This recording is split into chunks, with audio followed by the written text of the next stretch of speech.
serie de discusiones e intercambios sobre la coyuntura actual.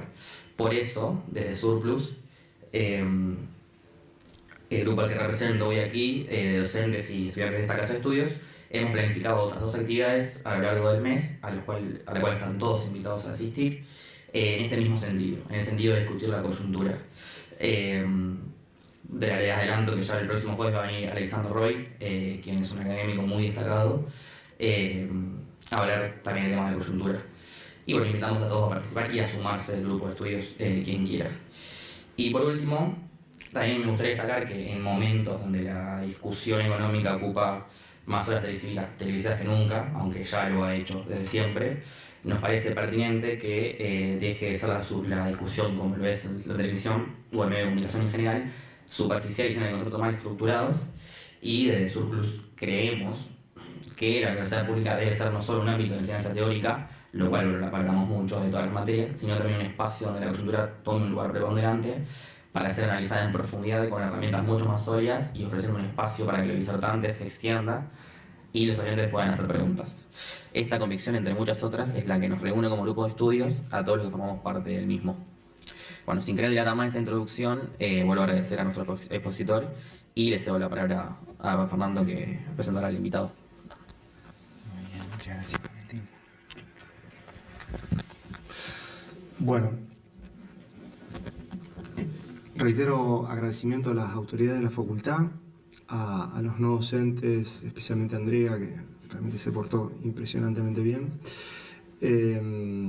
y a todas las autoridades de la Escuela de Economía, de la Escuela de Estadística, que hemos tenido un gran apoyo.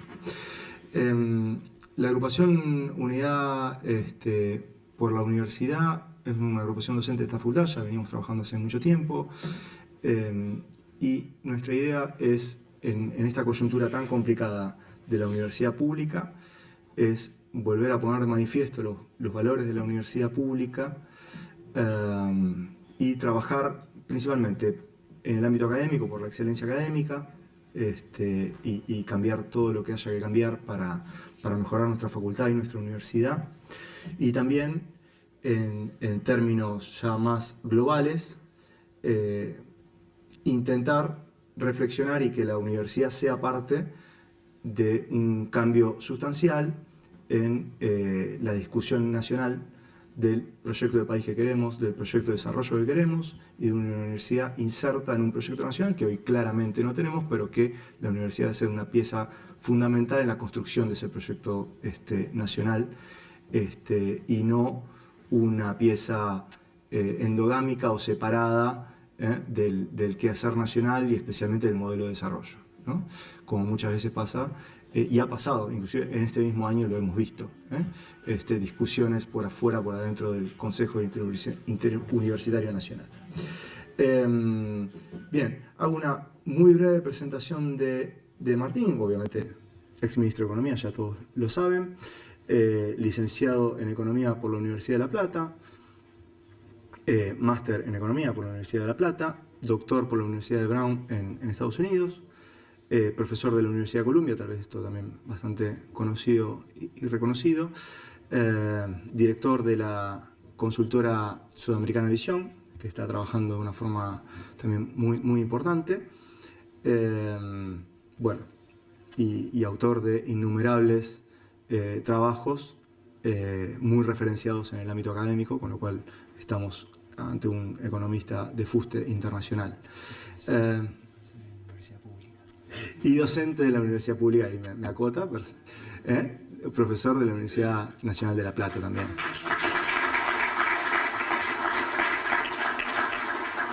Muy bien. Bueno, los dejo con él y después vamos a hacer una mecánica de preguntas con papelitos o también en forma digital. Vamos a tratar de dar un espacio lo más ágil posible también en ese sentido. Bueno, y una vez más, reitero los agradecimientos. También, bueno, Ezequiel Orso ha tenido una coordinación brillante también con Surplus, y gente de prensa y de otros ámbitos también económicos de Rosario que se han abocado a darnos su apoyo. Bueno, gracias por estar, Martín. ¿Van a tener los QR para las preguntas, para el que quiera digital, tal vez de una manera más rápida? Buenísimo, yo me paro así hablo parado, ¿ok? Perfecto. Si no, no molesta en la pantalla hago esto para poder cambiar las slides. Bueno, buen día o ya buenas tardes hasta ahora. Primero, gracias por la invitación. Es un gran placer y un honor estar. Es mi primera vez en la Universidad Nacional de Rosario, por lo tanto también en la Facultad de Ciencias Económicas. Para mí siempre es, no hay nada más lindo que estar en la universidad pública, que es mi casa, lo que me da las oportunidades en la vida, desde La Plata. Algo muy, muy, muy importante, de lo más importante que tiene la Argentina, para el progreso de nosotros como personas y para el progreso del colectivo. Así que me alegra por estar hoy con ustedes y gracias por el interés. Yo voy a hacer una presentación que va a tener 4 partes. No sé si me escuchan, hay un poquito de eco o me alejo me voy para aquel lado. ¿Sí? Va a tener 4 partes, pero todo va a estar vinculado a que hagamos un ejercicio de pensar como nación en dónde estamos y hacia dónde podemos ir. O sea, de pensar lo que llamamos el desarrollo de la Argentina. Y con un sesgo bastante académico, la primera parte va a ser más de definiciones. Cuando hablamos de desarrollo de una nación, ¿qué es lo que realmente queremos decir? ¿Sí? Quiero partir de ahí para que estemos todos en la misma página. La segunda parte va a ser algo que es fundamental y para el desarrollo de cualquier nación, que creo que en Argentina está subvalorado, no tiene el peso que debería tener, que es entender el mundo en el que se inserta cualquier estrategia de desarrollo. Y quiero definir ciertos pilares de lo que hoy es la economía mundial, qué restricciones ella conlleva para cuando nos sentamos en un lugar de política pública, pensamos, bueno, ¿por dónde podemos ir? La tercera parte se va a referir al presente y voy a querer responder 2 preguntas. En este mundo que describo, ¿hacia dónde estamos yendo nosotros? Y la otra pregunta es, ¿por qué llegamos al punto en donde estamos? Y vamos a finalizar con una parte que es un poco más personal, que es donde yo quiero compartir mi visión sobre, en este mundo, lo que sí puede ser la Argentina, una alternativa, y discutir por qué eso no ha podido venir ocurriendo, qué es lo que impide ir por cierto lugar que considero que realmente sería el lugar sano para el país. ¿Sí? Así que vamos a arrancar con estas definiciones y voy a hablar de 4 grandes dimensiones de lo que hablamos cuando hablamos de desarrollo de un país. ¿Sí? La primera la quiero llamar el desarrollo de su gente. Siempre estamos acostumbrados a hablar, ¿viste?, de la estructura productiva, me voy a referir a eso, el desarrollo tiene que ver con la estructura productiva de la nación, poder agregar valor, etc. Pero lo primero que debemos pensar es la gente. Y hoy, en lo que es el mundo, con la tecnología que existe, las posibilidades de conectarse con el resto del mundo, el desarrollo de la gente es poder trabajar desde un país, no solo en el país. Mucho de lo que hoy se hace, lo que ha venido creciendo, es servicios en donde desde un país se tiene como base laboral otro país. Y eso no hay que mirarlo mal, eso hay que mirarlo bien. De hecho, ustedes, que son muy jóvenes, van a tener unas oportunidades mucho mayores si se vuelven activos globales, es decir, si son capaces, además de todas las capacidades que desarrollan en esta facultad, tienen capacidad de comunicarse en distintos idiomas, porque la tecnología los ayuda, hoy con el chat GPT es más fácil pero no alcanza, y poder aprovechar el hecho de que la demanda por su trabajo sea global. Hay una diferencia enorme en términos de desarrollo personal si tenés la posibilidad de vender tu capital humano solo en tu país o en todo el mundo. Y obviamente que en términos de la brecha salarial es muy grande y ha venido creciendo. Cuando me enfoque en en la segunda parte, en el mundo que tenemos hoy, quiero hablar de cómo están cambiando los sistemas productivos y qué importa para la gente de un país. A mí me pasa un montón, yo enseño en la Universidad Nacional de La Plata. Soy el profesor titular de una cátedra, Moneda, Crédito y Bancos. Y hace unos días termina el curso y nos juntamos a cenar. Todo el mundo obviamente me pregunta, naturalmente siempre es el poder, el Ministerio de Economía, pero la mitad de las preguntas tenían que ver cómo es Estados Unidos. Hay toda esa curiosidad que ya hoy en día trasciende el hecho de lo desconocido. Tiene que ver con las oportunidades concretas que se presentan para quien sea en cualquier lugar del mundo. Cada vez importa más el capital humano porque cada vez son más, como los economistas decimos, transables los servicios. Y como personas vendemos servicios muchas veces asociados al conocimiento si es que estudiamos para ello. Así que hablamos del desarrollo de la gente que vive en el país. Lo segundo es el desarrollo de la estructura productiva. Esto es muy importante para que la gente viva mejor. Y lo ideal es tener estructuras productivas que son capaces de agregar cada vez más valor. Hay una palabra que en ciertos espacios políticos durante mucho tiempo también quedó como mala palabra o trillada, parecía una palabra conservadora o neoclásica, y eso muchas veces quedó mal visto por lo que pasó en las últimas décadas en el mundo, pero que no hay que tenerle miedo, que es la productividad. La productividad es clave para el desarrollo de una nación. Con los recursos, con la gente que tenemos, con las máquinas que tenemos, cómo logramos organizarnos mejor y producir más. Y obviamente está la dimensión de cómo lo repartimos bien. Si no lo repartimos bien, no pasa lo primero. No hay un desarrollo del colectivo, no hay un desarrollo de la gente. Y lo que se tiene que buscar es ir pasando de estructuras, en la Argentina en particular, de estructuras productivas menos dinámicas o poco dinámicas hacia estructuras productivas más dinámicas, aun si es dentro del mismo sector de una economía. Es un tema del cual vamos a hablar en términos más concretos más adelante en la charla. Lo tercero es la estabilidad. Esto acá estamos comparando Argentina y España, y esto son dos figuras muy distintas. No se llega a ver, no lo veo ni yo bien desde acá, pero es la figura del producto per cápita desde la época del regreso de la democracia en la Argentina, sí, principios de los 80. Y lo que ven acá es muchísima volatilidad en relación, por ejemplo, a España, que es un país de la OECD. Y esto es un tema porque cuando hay crisis hay destrucción de capacidades que después no se recuperan. ¿Sí? Una generación que crece en una situación de exclusión, listo, tenés ese problema para esa generación por todo el resto de su vida. Y eso también es un problema para el Estado, el Estado somos todos, ¿no? Es un problema para todos nosotros porque tenemos que lidiar con esa situación y la forma en que lidiamos tiene consecuencias. Es un problema para la planificación de las personas también.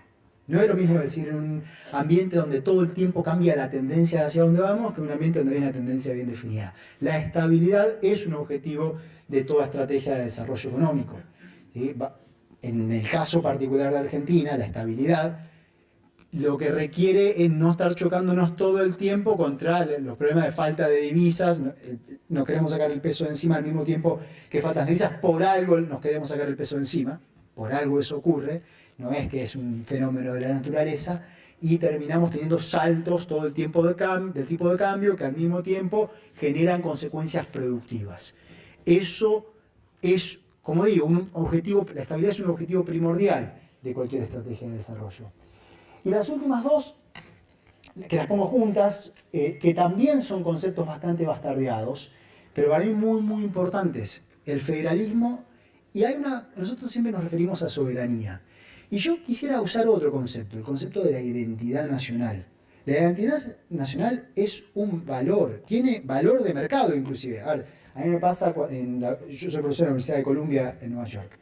Cuando revisás una solicitud de admisión, lo que voy a decir suena feo, pero si la solicitud viene de una persona, de un país cuyo sistema educativo no es fuerte, la mirás muy diferente al principio, la vas a mirar con mucho más cuidado que si viene de Holanda, donde el sistema educativo es muy fuerte.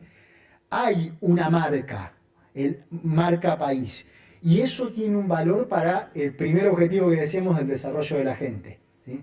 La Argentina tiene igual una identidad definida. Esa foto era cuando celebramos la Copa del Mundo, y la verdad que quedó muy claro en esa celebración lo que es la identidad nacional. Y eso es algo que no hay que perder y que en todo caso sí vale fortalecer.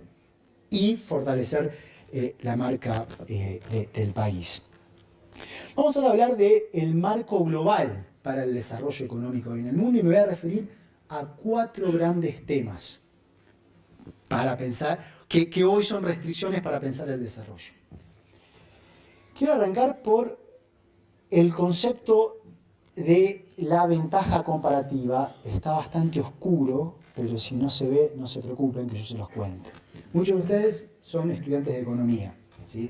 En economía, ¿cómo tiene una materia llamada Economía Internacional o Comercio Internacional? Aprenden la ventaja comparativa y citan a David Ricardo. ¿Y eso es ventaja comparativa en un momento en el tiempo o para siempre? En un momento en el tiempo. En un momento en el tiempo. A Corea, en la década del 50, la recomendación que le daban los... Recuerden que la Segunda Guerra Mundial termina en 1945 y se crea el nuevo multilateralismo, ¿sí? Con las instituciones que todavía hoy rigen, el banco.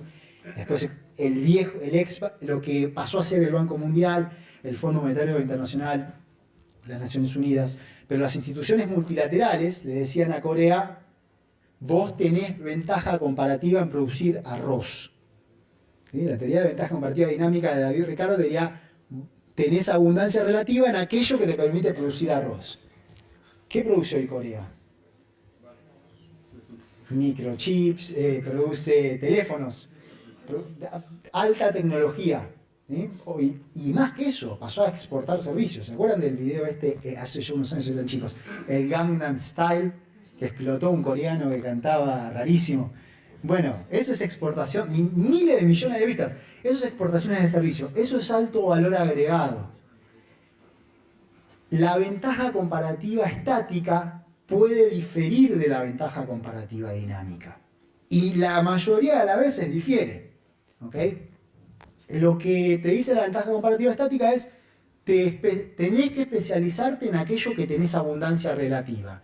Entonces, en el siglo XIX, si las economías de India y el Reino Unido, Inglaterra, se abrían al comercio internacional, India se iba a especializar en lo que era intensivo en mano de obra no calificada, Inglaterra se iba a especializar en lo que era intensivo en capital físico.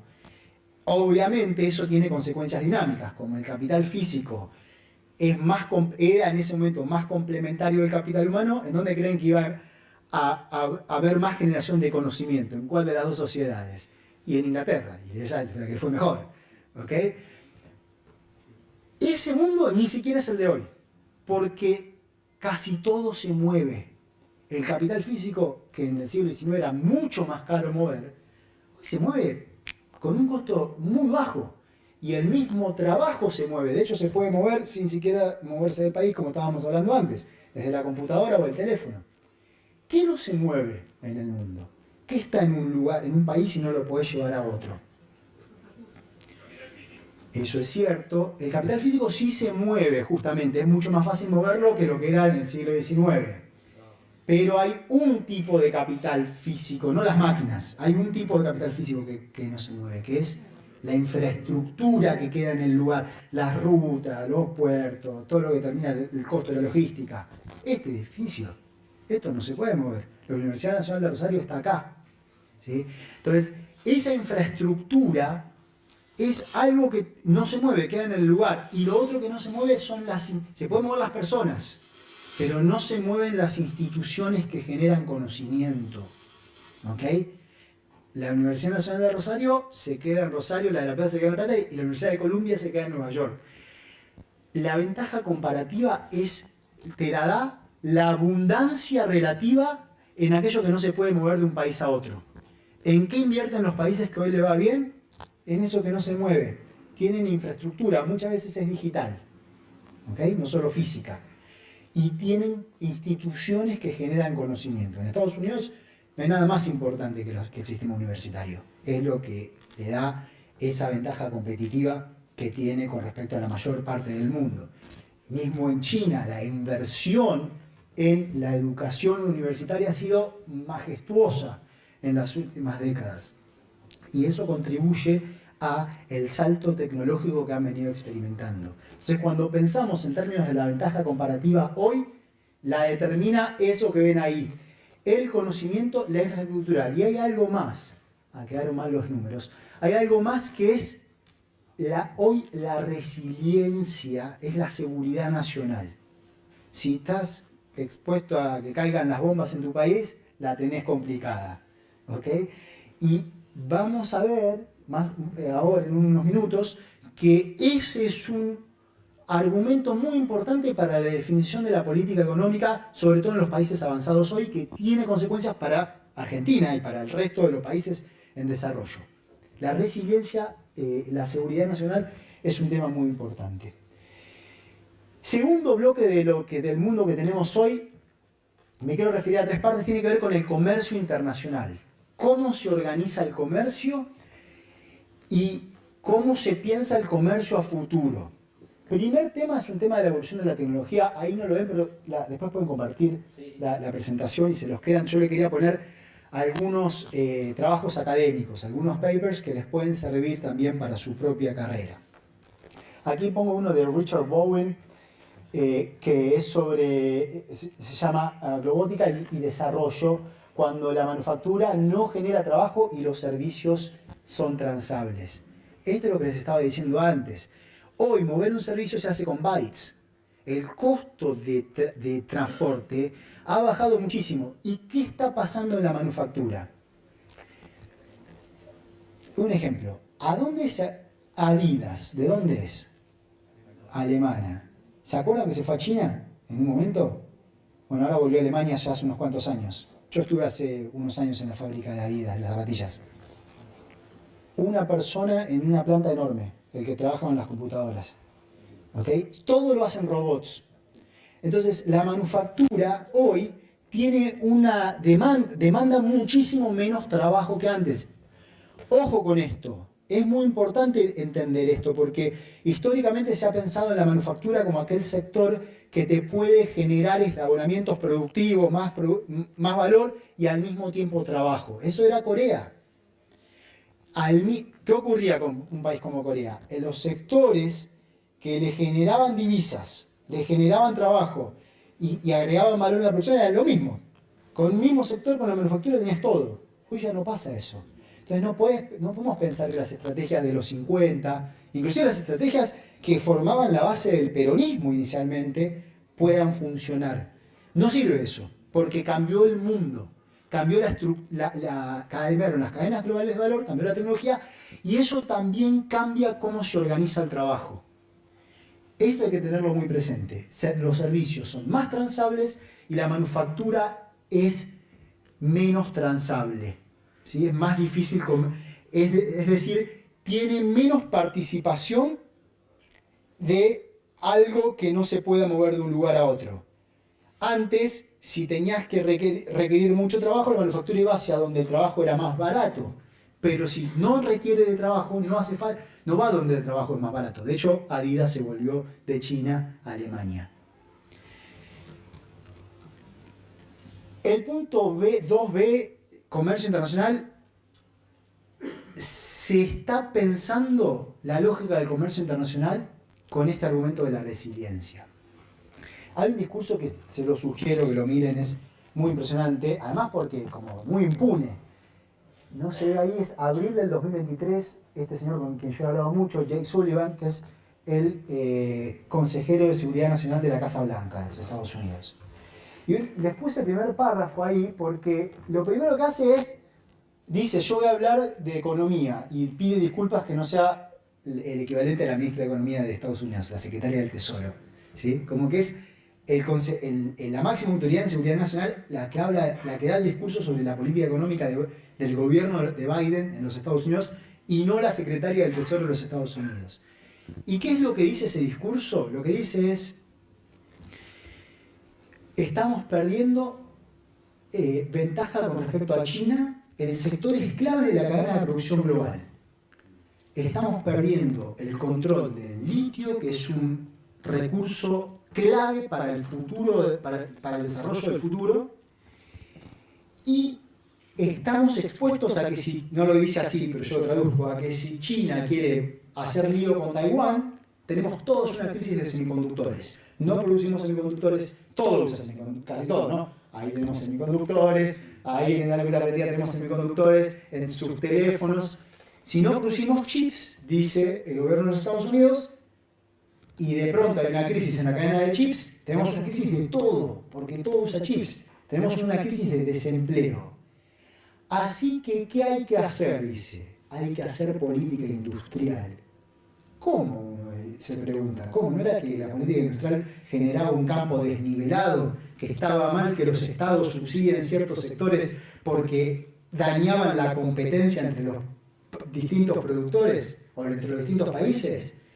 Ah, pero esto no es un tema de mercado, dice Estados Unidos. Es un tema de seguridad nacional. Así que todas las reglas que estén dando vuelta a la Organización Mundial de Comercio no nos importan, no las vamos a cumplir. ¿Por qué? Porque las reglas están pensadas para el mercado y ahora nos importa la seguridad nacional. ¿Y qué hace Europa? Lo mismo. Ahora ellos tienen plata, gastaron una fortuna. 2 leyes se llaman Ley de Reducción de la Inflación, que es básicamente infraestructura y generar electromovilidad, autos eléctricos.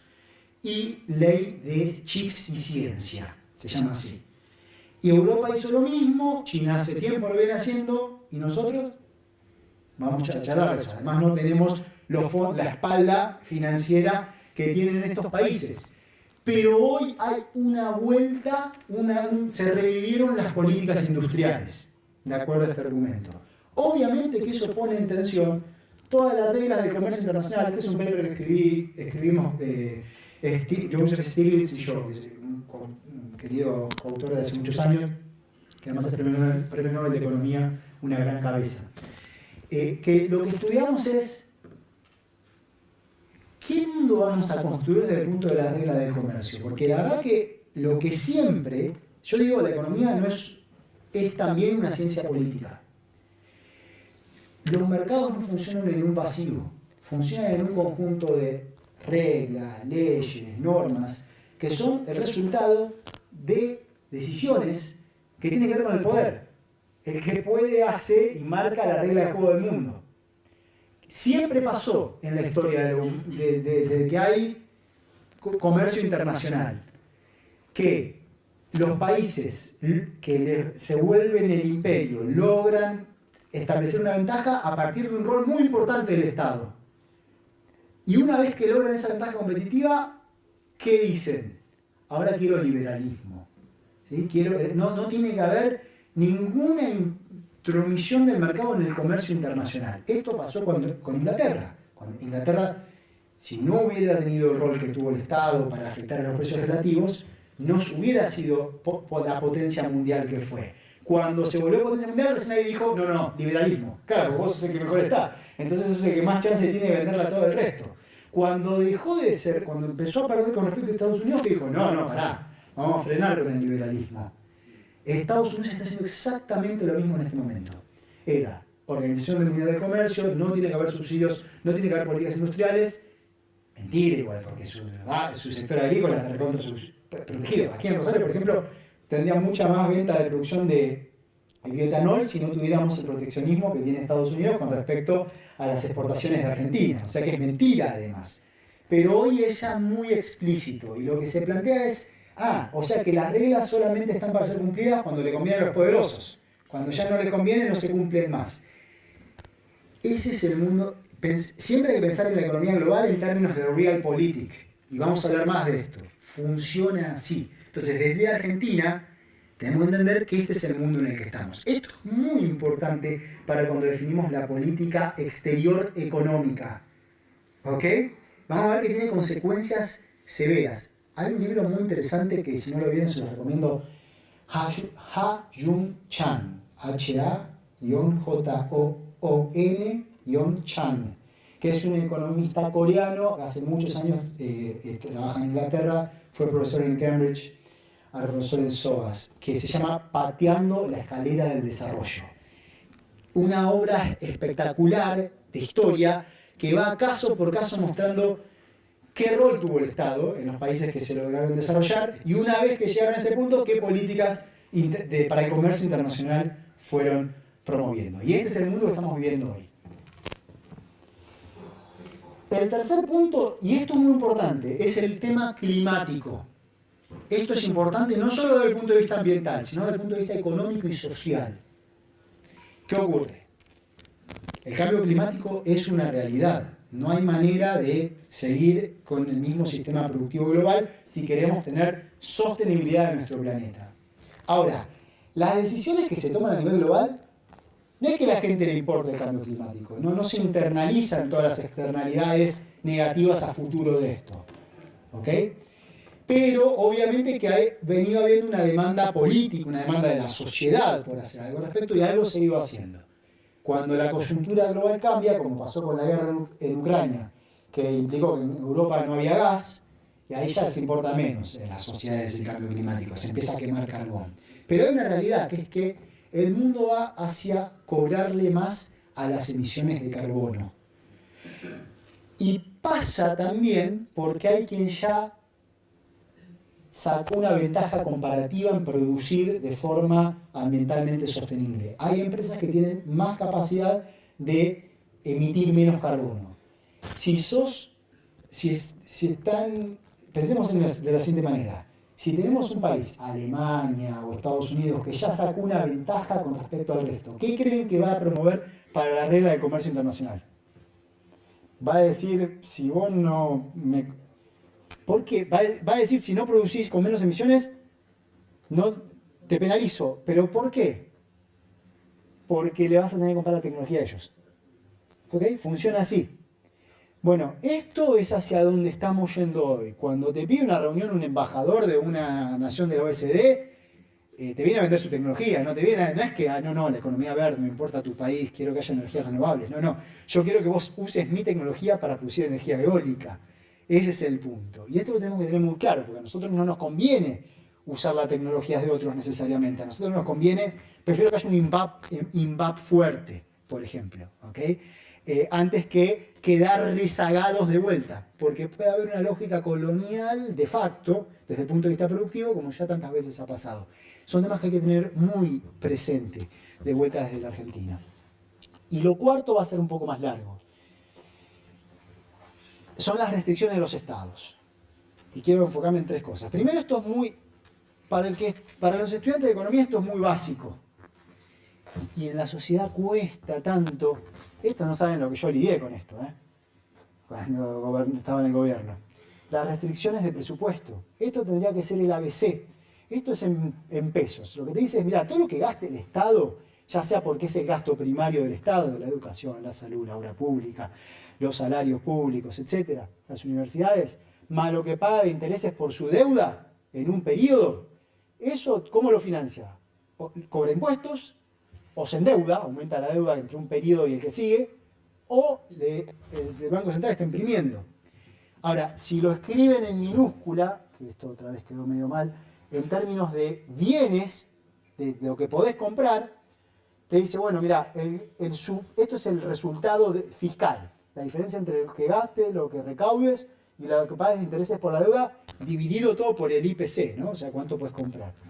O te endeudás en términos reales, te aumenta tu deuda real, o esta cosa que luce rara, que nosotros los economistas la llamamos señoreaje, que no es otra cosa que pierden valor los pesos, entonces el Estado se está apropiando de recursos por parte del sector privado. ¿Okay?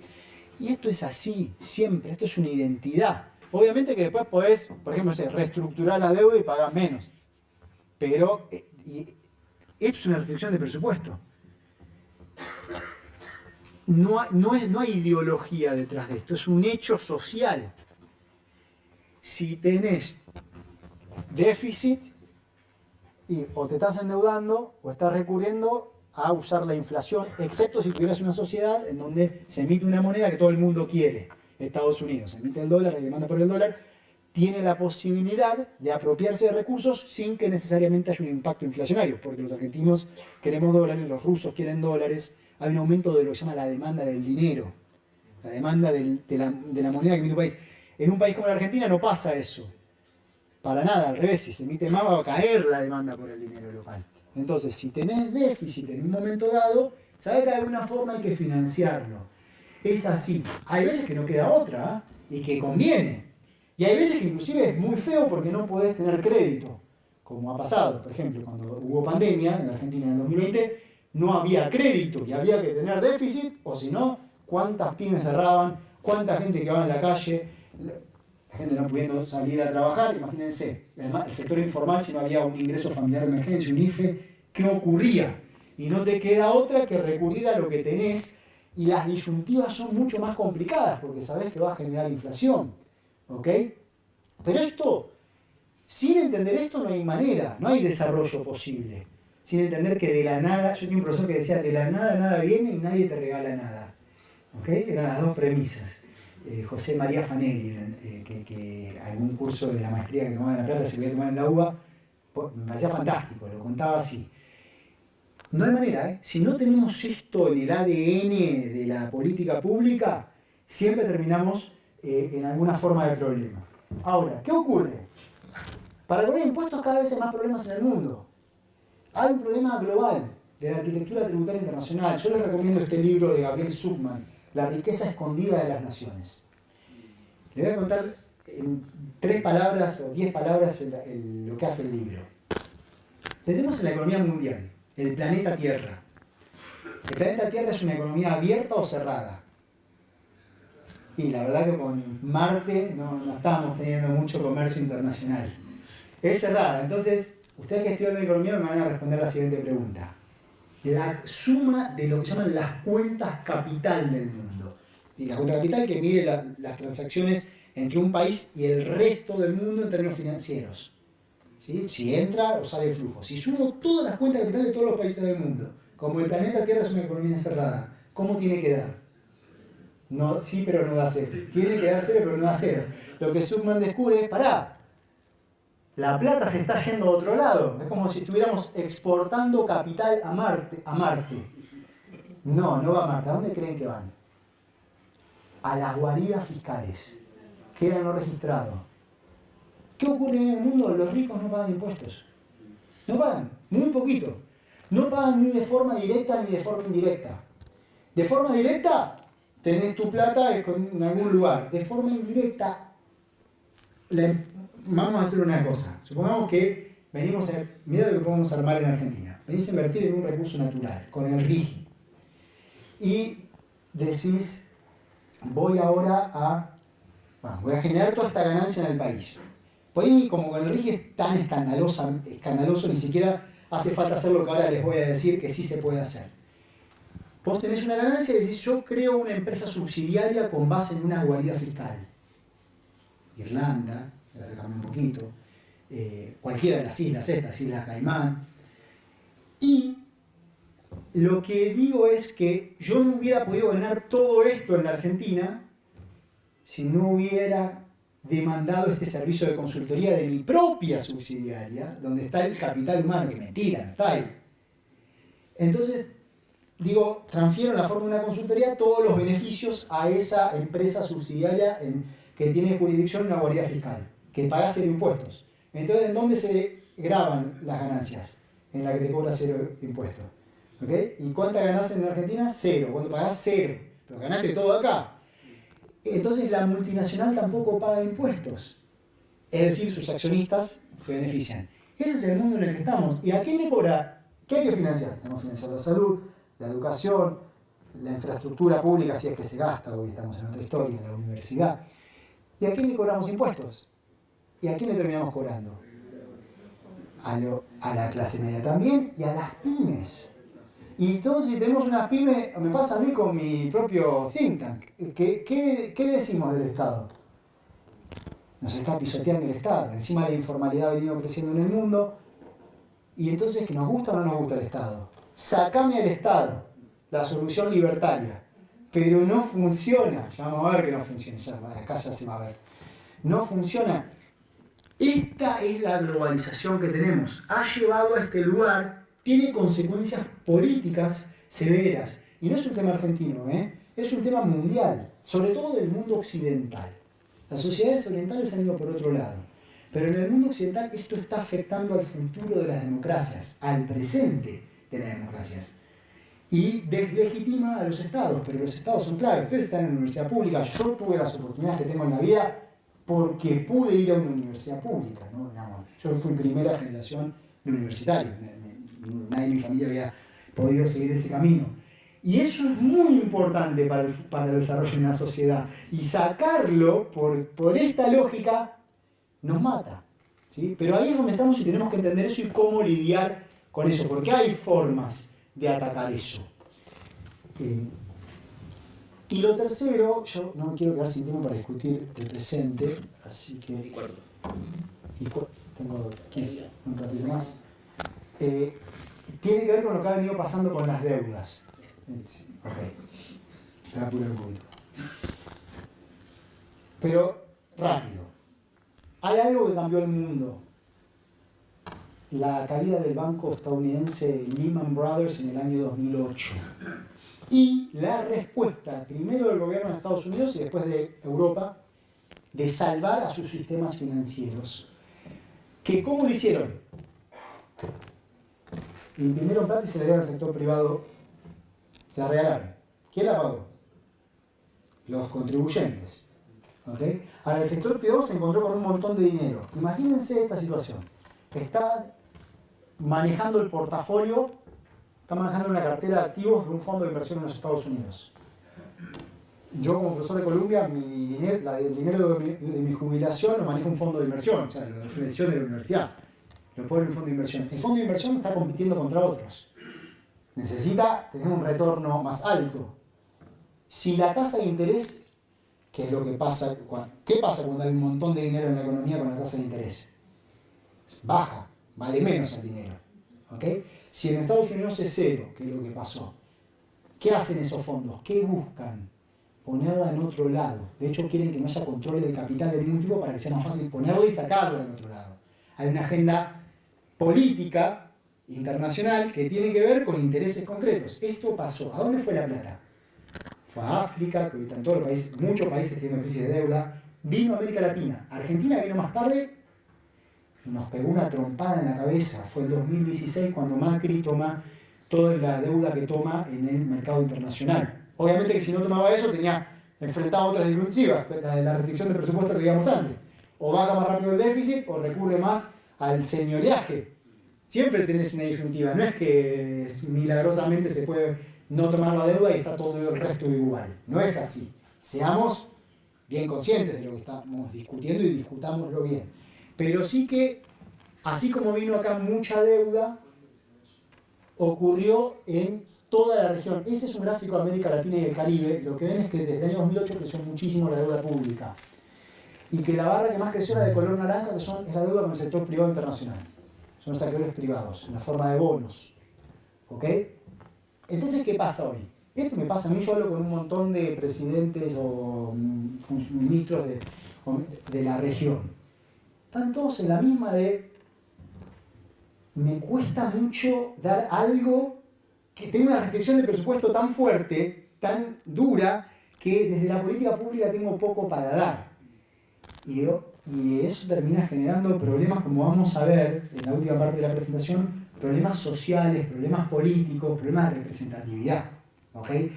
Esta es una gran restricción que se enfrenta hoy en la región, que es que la carga de la deuda es mucho mayor. Como la carga de la deuda es mayor, se pagan más intereses. Encima hoy la tasa de interés mundial es más alta. Y eso significa que la plata que antes podía ir en la década previa a la educación, a la política social fue mucha plata, hoy no puede ir ahí. O no que no pueda, no va ahí. Tenés que tomar una decisión al respecto. ¿Okay? Entonces esta es otra restricción muy importante a la hora de pensar las políticas públicas. Esto es lo que les mostraba. Nosotros tuvimos una época que fue muy buena en términos de crecimiento económico en la región, que fue la época del boom de los commodities. Esto se terminó cuando... Facultad, 2021 más o menos, 2020. Bueno, esto ni lo recuerdan, se terminó cuando ustedes eran chiquitos. Que la Argentina también creció mucho en esa época, bajó mucho la pobreza, bajó mucho la desigualdad, no solo por esto, pero esto fue un fenómeno que afectó a toda la región. Vamos a ver después los datos, se creció fuerte y lo que ocurría era, la línea roja es América del Sur, bajaban las manifestaciones, había menos protesta social y ahora sube la protesta social. La línea roja empezó a ir para arriba ya hace tiempo, ¿ok?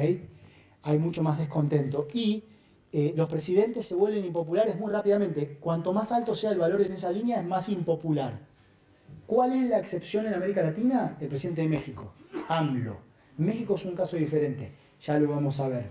Pero en prácticamente todo el resto de la región, los presidentes se vuelven impopulares muy rápidamente en este contexto que vamos a hablar de estancamientos ya hace más de una década en toda la región. Bueno, vamos a hablar de la Argentina hoy, siendo que ese es el mundo por donde vamos. Y estaban estas dos preguntas, que es qué políticas tenemos hoy y por qué aparecieron. A ver, me encantaría hablar un rato largo, pero sé que no tenemos tanto tiempo. Va a aparecer en las preguntas, pero yo muy brevemente, por algo se llega a donde se llega. Déjame pasar a esto otro. Esto que ven acá es la historia del resultado fiscal y es el resultado, el color celeste, negativo, que siempre hubo déficit, y de el señoreaje y la inflación en Argentina desde el regreso de la democracia.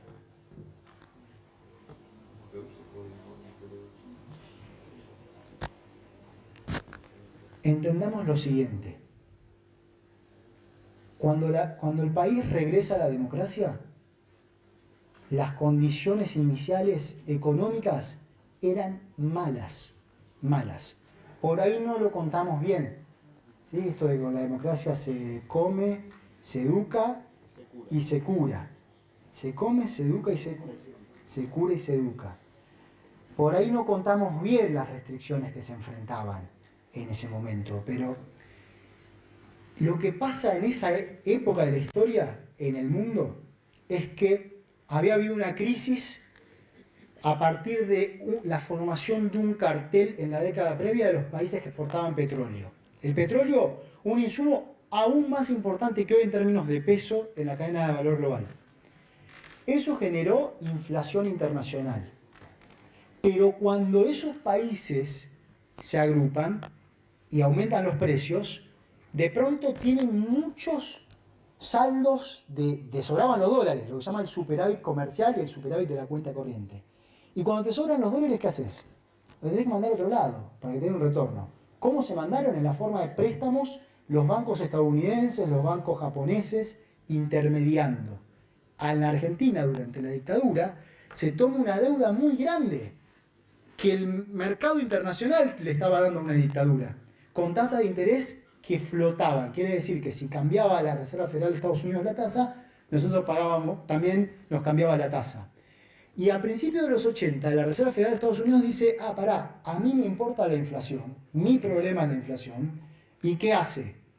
¡Boom! Sube la tasa de interés un montón. ¿Y qué pasa en nuestro país? Aumenta la carga de la deuda un montón. ¿Y qué se hace en esa década? Vos tenés la restricción de presupuesto que te mostraba antes. Si te aumenta mucho la carga de la deuda para el Estado y no la soportás, pero no la reestructurás, de alguna forma lo pagás. Si podés bajar el gasto o subir los impuestos, por ahí ajusta los beneficiarios de los contribuyentes, terminan ajustando.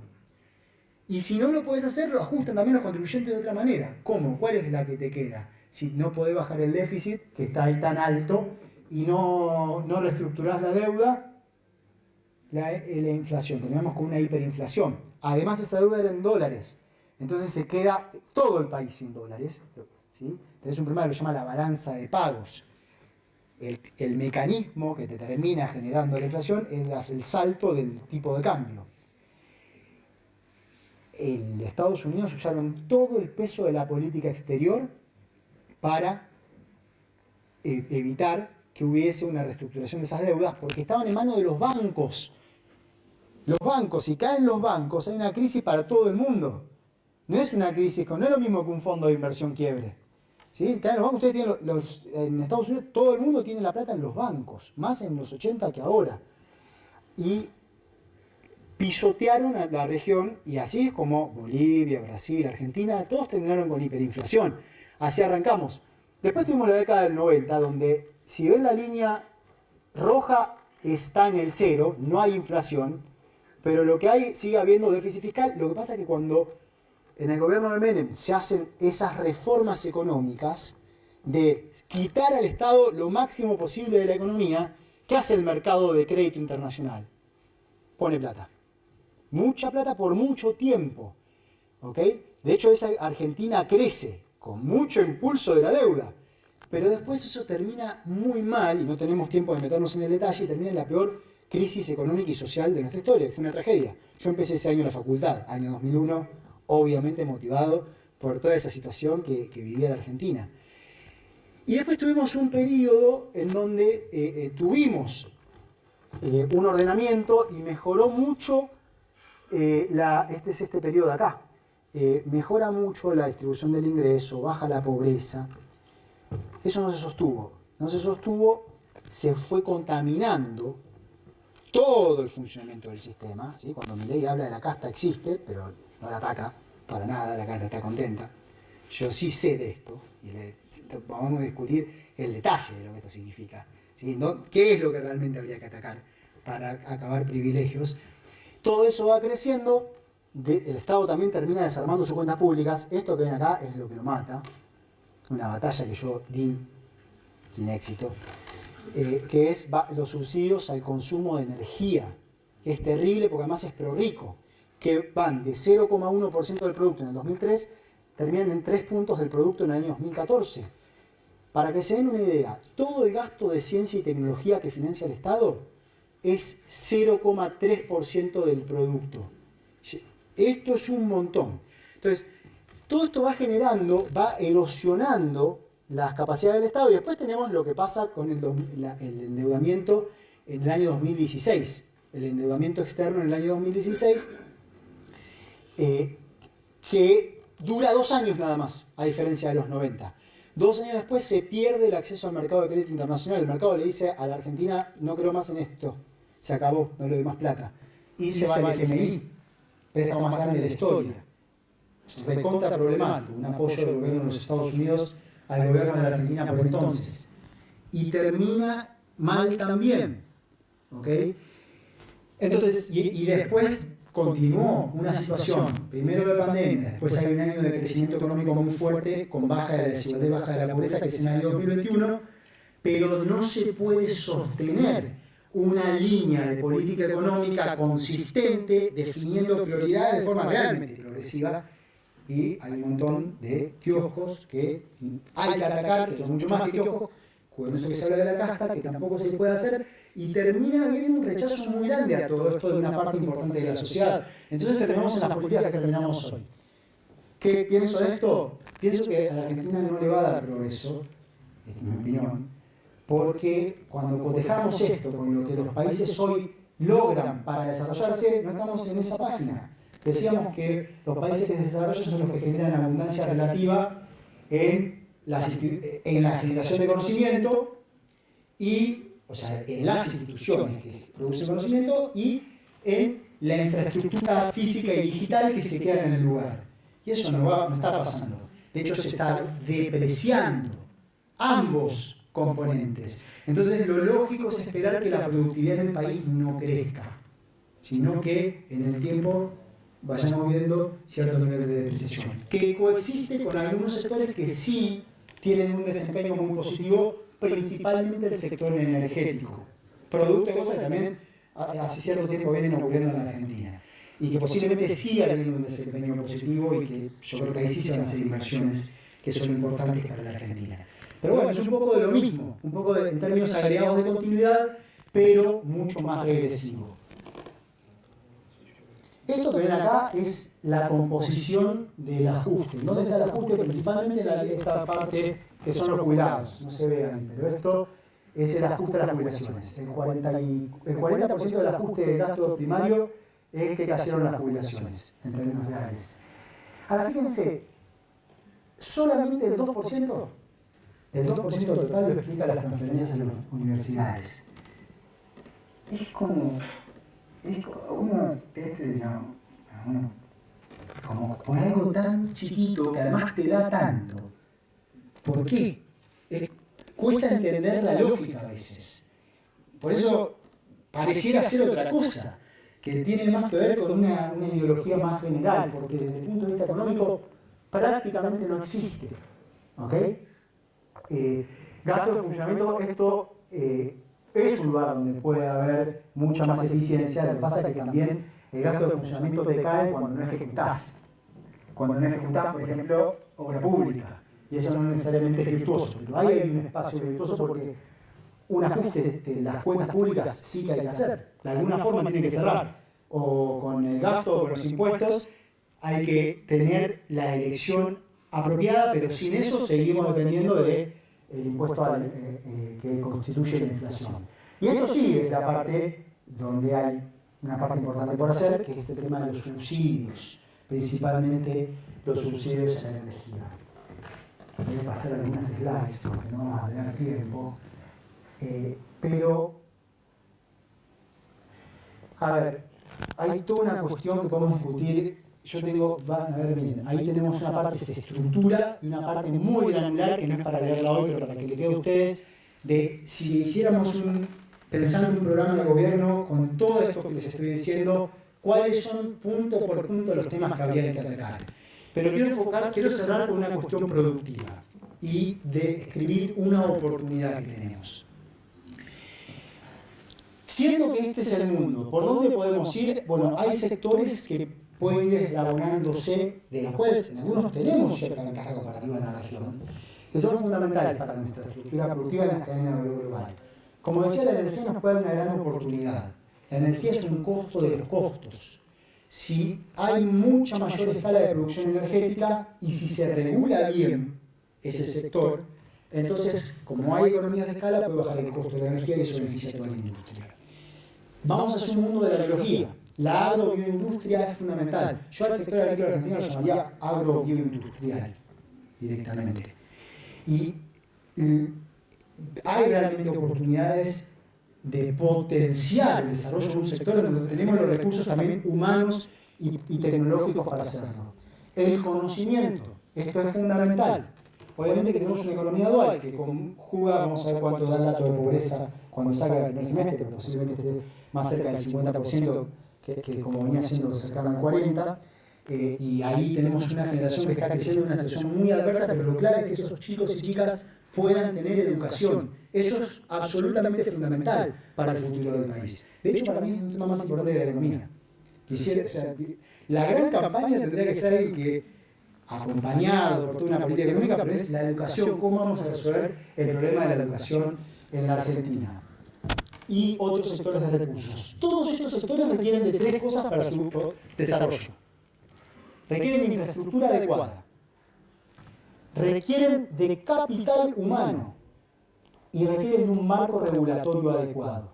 Sin esas tres, te falta una y tenés problemas. De hecho, hoy la energía se desarrolla porque hay un crecimiento fuerte de la infraestructura, está el capital humano, el saber hacer, y ha habido un marco regulatorio que, aún estando lejos de ser perfecto, no ha impedido que se desarrolle la producción de esos sectores, como en otro momento sí lo había impedido. Para cerrar, el problema que yo estoy describiendo aquí, este gráfico que ven es toda la región, América Latina y el Caribe. ¿Ven acá? Lo que les decía, acá se acabó el mundo de los commodities, eso es el producto. Crecíamos, estamos estancados toda la región. ¿Sí?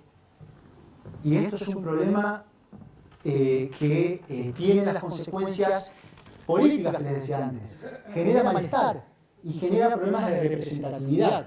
De hecho, vivimos en una era de gobiernos de coaliciones.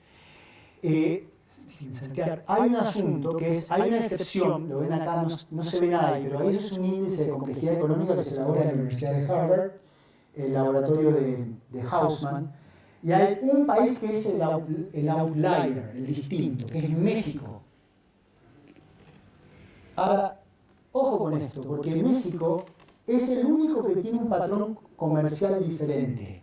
Hay un tema con el que yo insisto mucho, yo decía este mundo que les describía, fui muy crítico del tema de Estados Unidos hacia el resto del mundo, pero hay una realidad, no es que te resuelve el problema ir a otro polo, no es que decís, listo, voy con China y ya me resuelve el problema, porque no funciona así.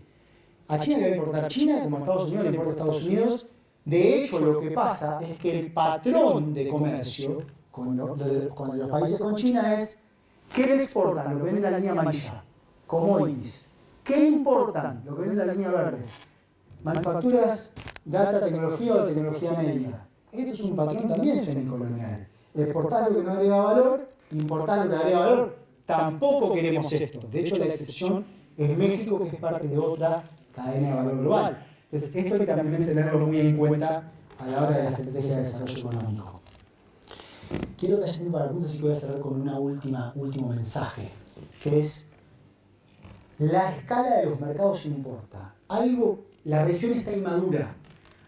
Hay dos cosas que me parece que es obvio y ya tendrían que estar ocurriendo. Una que muchos de ustedes lo beneficiaría.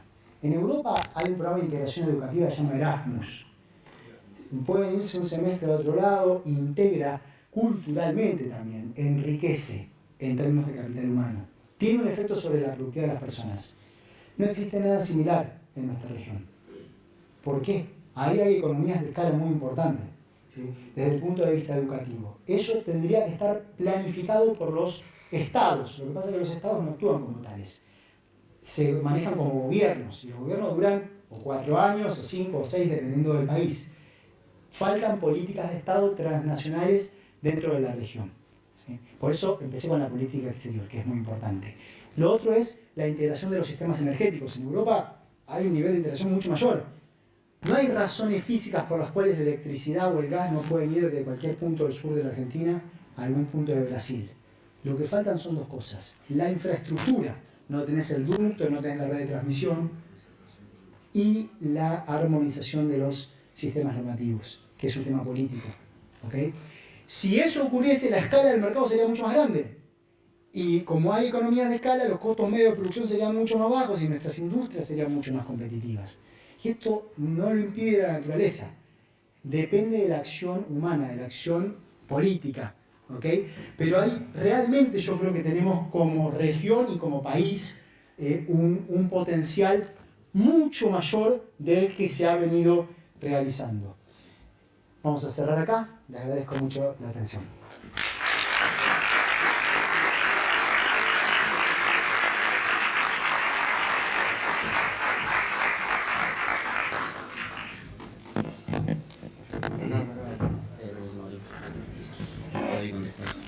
Hacemos una y una.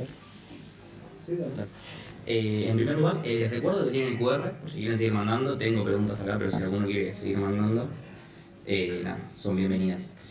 En primer lugar, como para ir rápido, voy a confesar, a tomar el privilegio, como estoy acá, de hacer la primera pregunta yo. Voy a ser sincero. Pero nada, en esta relación que hablabas hablaste mucho de política productiva. O sea, ¿Esta relación? Esta relación de política productiva, pero sacando el velo entre lo monetario y lo productivo. En un momento hablaste sobre la estabilidad macro, digamos, un poco por arriba, y me escribiste en un momento, en diciembre de 2023, que parece un momento pertinente, sobre política monetaria, con la gente de Fundar.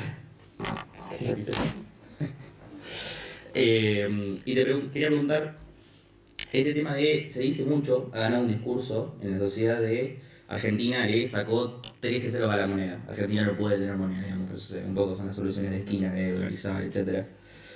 Pero Brasil sacó 12, por ejemplo, a su moneda y hoy tiene moneda. Sin embargo, tiene una tasa en general de interés sumamente positiva a lo largo de los años. ¿Cómo se relaciona, digamos, estas dos cosas? ¿Cómo se tiene política productiva?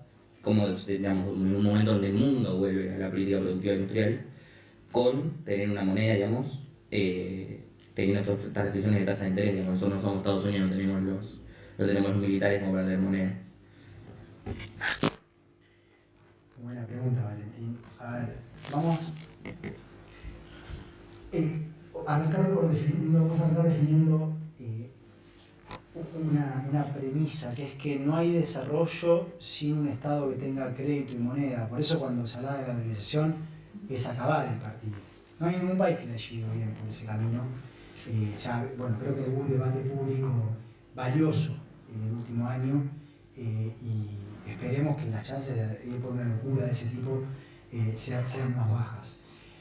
Pero para que haya crédito y moneda necesitas tener las cuentas, por empezar, tener las cuentas ordenadas. Lo que pasa es que el ordenamiento de las cuentas no es independiente de lo productivo. Cuando vos tenés desequilibrios productivos, como que los que hay en Argentina, nada te alcanza. ¿Y sobre qué recae todo? ¿Sobre quién? Sobre el Estado, que somos todos. ¿Ok? Cuando tenés una situación donde hay un nivel de exclusión de los mercados de trabajo y vas a tener una demanda por política social activa, o hacer cualquier tipo de ordenamiento fiscal, ya sea con un aumento de la recaudación impositiva o una baja del gasto público, va a ser muy difícil. Por eso me parecía a mí tan importante bajar en donde realmente tendría que ser más fácil, que es el gasto que es pro rico. Las dos cosas vienen de la mano, lo macro y lo productivo. Tenés que hacer todo al mismo tiempo. Lo que no tuvimos tiempo de discutir, cuando yo pienso en la Argentina, digo, tenemos que tener un ordenamiento del Estado también desde lo institucional, la arquitectura del Estado. La arquitectura del Estado está muy mal. Por arquitectura me refiero a cómo se organiza el Estado, desde el punto de vista de las leyes que regulan cómo se gasta, cómo se supervisa y se controla lo que gasta, quién puede gastar, si es cuánto se gasta en lo que se llama el gobierno central, cuánto lo gastan en empresas públicas o fondos fiduciarios fuera del gobierno central. Todo eso tiene que estar ordenado. Segundo, hay que ordenar las cuentas públicas, pero hay que hacerlas con un criterio. Yo la verdad que creo en el criterio que yo llevo adelante. Es la realidad, en donde lo que buscábamos era que haya menor gasto corriente en lo que menos vale y mayor inversión de capital. Después tiene que haber un criterio adecuado para la inversión de capital. No es que gastase en obra pública y tenés que ir a todo a cordón cuneta y la elección municipal que viene y que tenés que ganar esa elección. No, tiene que haber un criterio de productividad en la elección del gasto. Pero las cuentas públicas son fundamentales. Y la política productiva tiene mucho que ver con la política fiscal. Cómo se usan los recursos y con las regulaciones que también terminan afectando los precios relativos. ¿Okay? Desde el punto de vista de la tasa de interés, la Argentina no tiene un mercado de crédito profundo. Entonces, lo que ocurrió cuando se subió tan fuertemente la tasa de interés a partir de julio, agosto de 2022, es que aumentó el déficit del Estado en su conjunto, la parte izquierda de esa ecuación que veían. ¿Y cómo creen que se pagó? Con más emisión, con más inflación. ¿Ok? Entonces, era una necesidad ir bajando la tasa de interés. Yo creo que el gobierno sí cometió, como que canchereó, porque hubo un momento donde bajó un jueves la tasa y el martes siguiente la volvió a bajar otros 10 puntos, fue muy rápido y el mercado dijo, no, pará, y le aumentó la brecha cambiaria, lo cual tuvo consecuencias para toda la situación del programa económico. Pero que había que ir bajando la tasa era un tema importante. Vos citaste el trabajo junto a Fundar con Guido Sack, que es el economista jefe o director de economía de Fundar, Fernando Morra, que es un macroeconomista, un muy buen macroeconomista argentino de la Universidad de La Plata, y Ramiro Tosi, que es un especialista en mercado de capitales, también de la Universidad de La Plata, donde justamente lo que se plantea es, tenemos un problema con el sistema financiero, el ahorro de la sociedad argentina no se está canalizando hacia la inversión. Los bancos aprietan un botón y mandan estos depósitos a una LELIQ, un pase, esto tiene que acabar. Algo que yo estudiaría en el caso de ustedes, o en el futuro, es por qué puede ser que algo que todos vemos que tiene que acabar no acaba. Desde el punto de vista político, alguien está ganando. Si el Banco Central pone la tasa de interés en un lugar tal que hace que el más ineficiente de los bancos no quiebre, el más ineficiente, ¿qué pasa con todos los demás? Tienen renta. ¿Y esos bancos, cómo es la relación de esos bancos con distintos personajes del sistema político o con el sistema político como un todo? Muchas veces las cosas no ocurren por temas de poder, por temas de financiamiento de la política que en Argentina tienen que estar más estudiados. ¿Sí? Nacho, la segunda y te lo voy a para después de Nacho, porque tengo que preguntar. Muy bien. Bueno, vamos así en combo, así hacemos lo más rápido posible. Acá hay una del palo de la estadística. ¿Qué importancia se le da a los modelos econométricos estadísticos en la toma de decisiones? En el Ministerio especialmente, en el Banco Central. Y la otra interesante también acá, diferencia de estudiar en la Universidad Nacional de La Matanza, puso uno, pero bueno, podría ser Rosario o cualquier otro lugar, Brown University o Columbia, o cualquiera de la Ivy League, ¿qué tan desfavorecido es un estudiante argentino en ese sentido? Vamos con esa duda y después seguimos. Bien. A ver, sobre lo primero, hay algo que ayuda muchísimo en la toma de decisiones en un nivel alto de la política pública, que es tu conocimiento adquirido.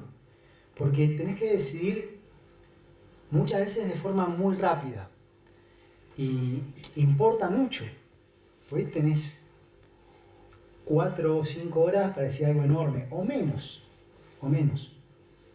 A mí me ha pasado, o sea, estás mirando las pantallas, ves cómo se mueve la liquidez y decís, mañana empieza una corrida cambiaria. Y por ahí no pudiste evitar llegar a eso por un tema de desorden político, en donde la política fiscal se te está desmadrando y ¿viste? Vos sabés que estás yendo hacia un lugar muy complicado, que el mercado en un momento puede cambiar de expectativas y tenés que tomar decisiones muy rápidamente. Así que de forma general, todo el entrenamiento que hoy tienen me parece que ayuda muchísimo. Y otro sentido en el que ayuda es en identificar no solamente qué esquemas analíticos te sirven para pensar, sino el valor de la evidencia, porque estás decidiendo en ambientes donde muchas veces las cosas no son repetitivas, no tenés muestras grandes para tomar decisiones, pero a veces sí, y hay que tratar de usar todo eso lo más posible. En el caso de la política económica, el Ministerio de Economía cuenta con, es uno de los ministerios que mejor funciona desde el punto de vista de la propia estructura del Estado. Hay una Secretaría de Política Económica de la cual depende una Dirección Nacional de Modelos y Proyecciones. Sí, yo trabajé 2 años allí, entre el 2006 y el 2008, o sea que lo usaba mucho. De hecho, había trabajado en la construcción de modelos econométricos como guía de la política económica muchos años antes. Pero esos instrumentos te pueden ayudar, sobre todo para ir viendo datos bueno, puede ser frecuencia baja o frecuencia alta, que te dicen más o menos la inflación puede ir por acá, por allá. Todo eso también es muy importante para la interacción con el Banco Central y la definición de la política monetaria. Y sobre a ver, yo estudié en la universidad pública el grado, después hice el posgrado en Brown University en Estados Unidos, pero a mí la universidad pública me dio espectacular lo que me dio en términos de educación.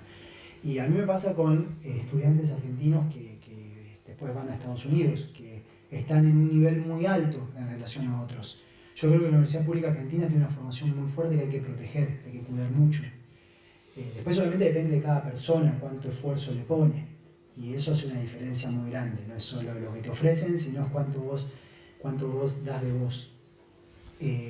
Pero a ver, desde el punto de vista de las universidades más jóvenes, yo no he estado trabajando en ninguna de esas universidades, pero como en todas las instituciones siempre hay una curva de crecimiento, y en todo caso lo que hay que hacer es apostar a más, a ir fortaleciendo la curva de crecimiento de las distintas universidades públicas del país, y que puedan en algún momento ser insignificante la diferencia en curva de crecimiento con respecto a las que ya llevan muchos años.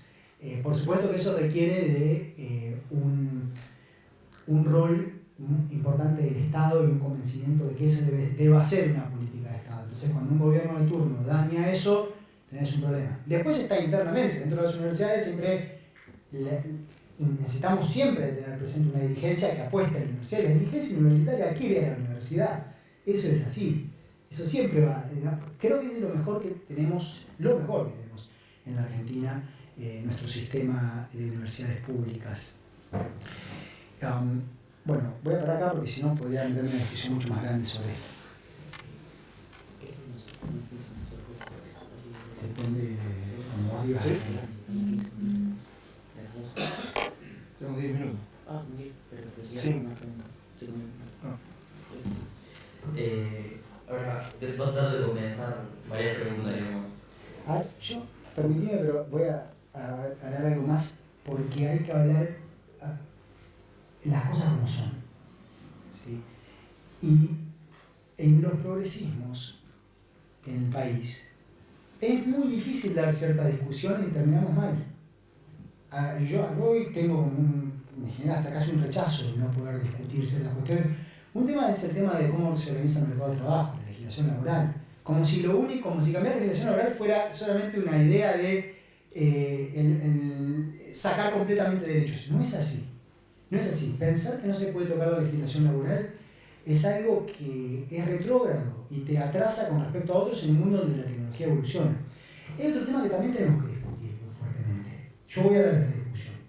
Que es el tema, pero de otra manera, como la de un gobierno como la actual, que lo daña profundamente, que es el tema de qué contribuyen posteriormente a la finalización de un grado graduado universitario. Hoy hay distintos sistemas en el mundo. Vos tenés un sistema como en su momento era Chile, en donde, o sistemas donde tenés que pagar para estudiar. Eso genera segregación. No hay movilidad social ascendente. ¿Okay? Eso es lo peor.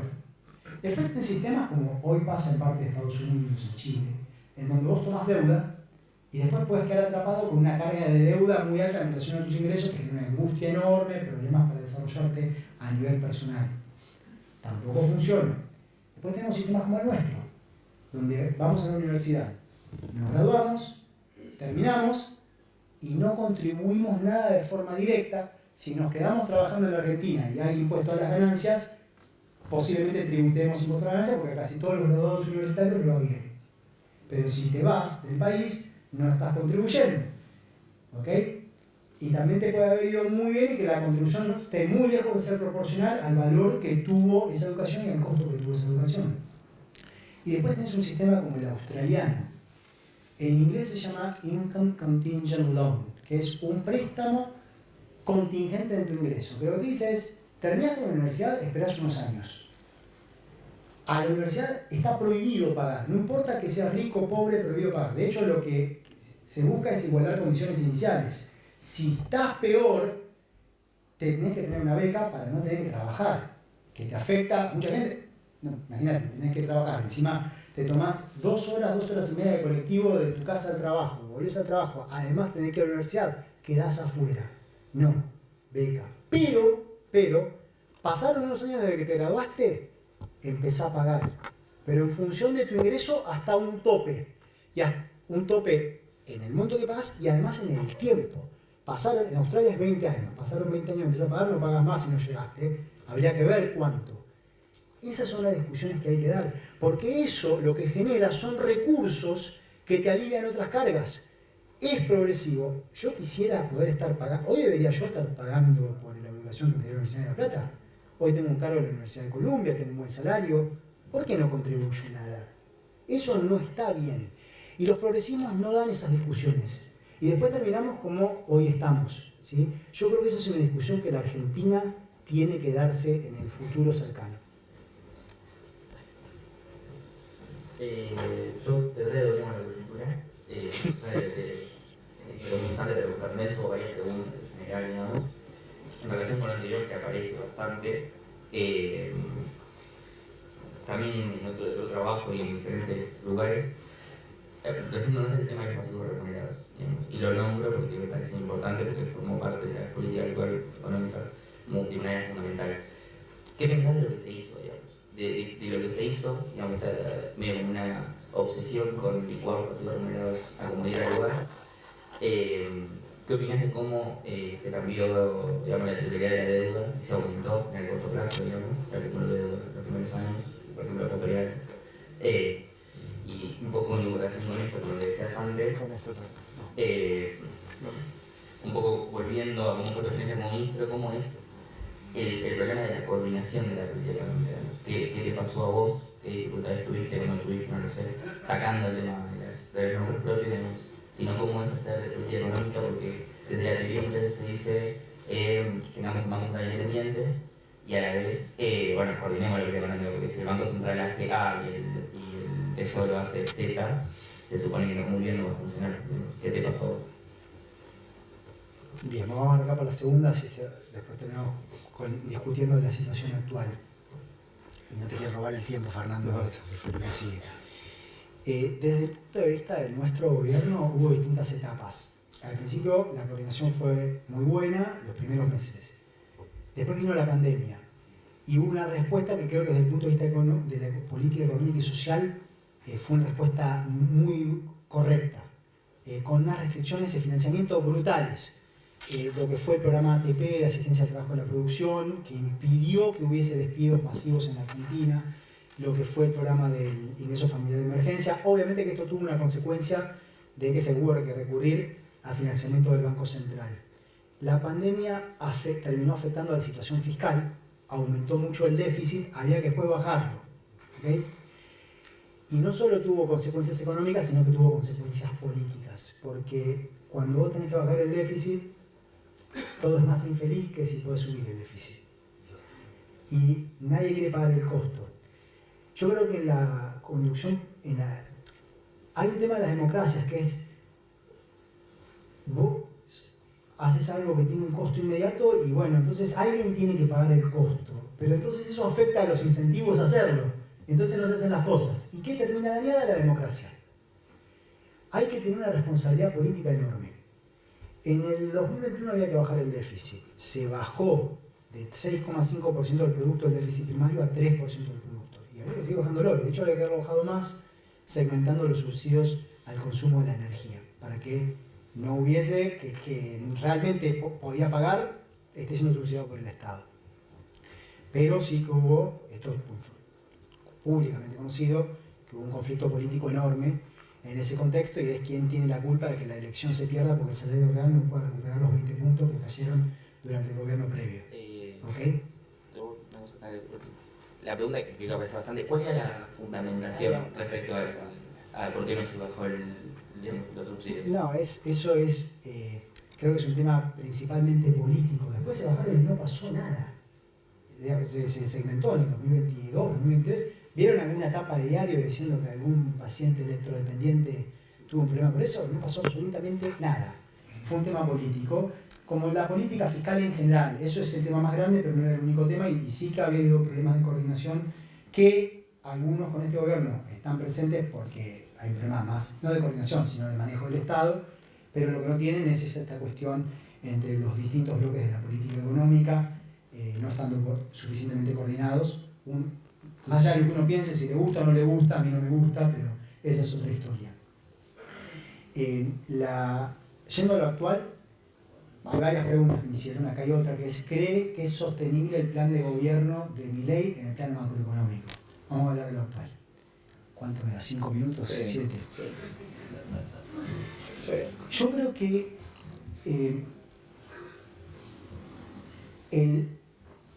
al principio una relación de cariño, entre comillas, entre el mercado y el gobierno.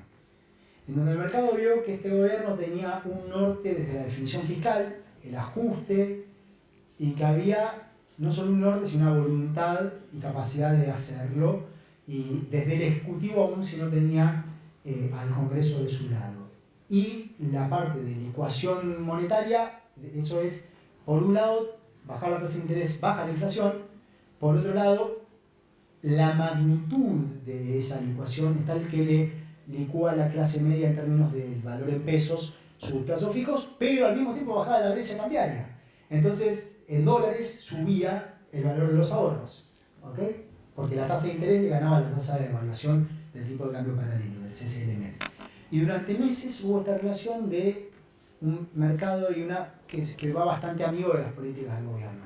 Yo creo que eso ya cambió. Que está agotado el esquema de política económica, no quiere decir que esté agotado el esquema del gobierno, es otra historia, porque el gobierno puede adaptarlo.